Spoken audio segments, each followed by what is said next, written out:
वार्तांकन रोखठोक बातमी।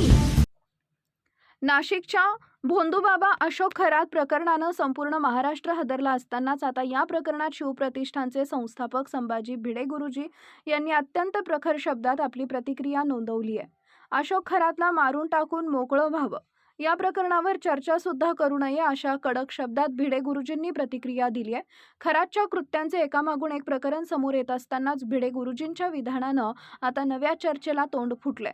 अशोक खरात यांना अध्यात्माच्या नावाखाली अनेक पीडित महिलांचे लैंगिक शोषण केल्याचे धक्कादायक वास्तव समोर आलंय। केवळ शोषणच नव्हे तर अनेकांना धमकावून त्यांच्या जमिनी आणि मालमत्ता हडप केल्याचा गंभीर आरोपही त्याच्यावर आहेत। भीती आणि अंधश्रद्धेचा वापर करून खरातनं फसवणुकीचं मोठं साम्राज्य उभे केल्याचं पोलीस तपासात स्पष्ट होतंय। अनेक बडे नेते खरातच्या भेटीसाठी जात असत तर काही नेत्यांच्या घरी त्याचं येणं जाणं होतं। या संदर्भातील काही फोटो आणि पुरावे समोर आल्यामुळे विरोधकांनी सरकारला धारेवर धरलाय।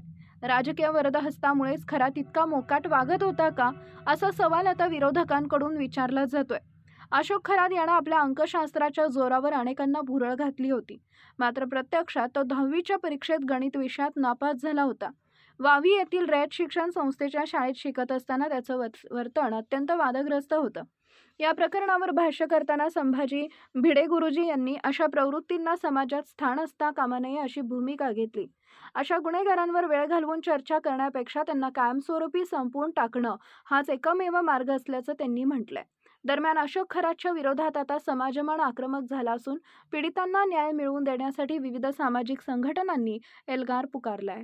महाराष्ट्रातील महत्त्वाच्या आणि ताज्या बातम्या पाहण्यासाठी आमच्या जय हो न्यूज चॅनलला सबस्क्राईब करा आणि बेल आयकॉन प्रेस करा।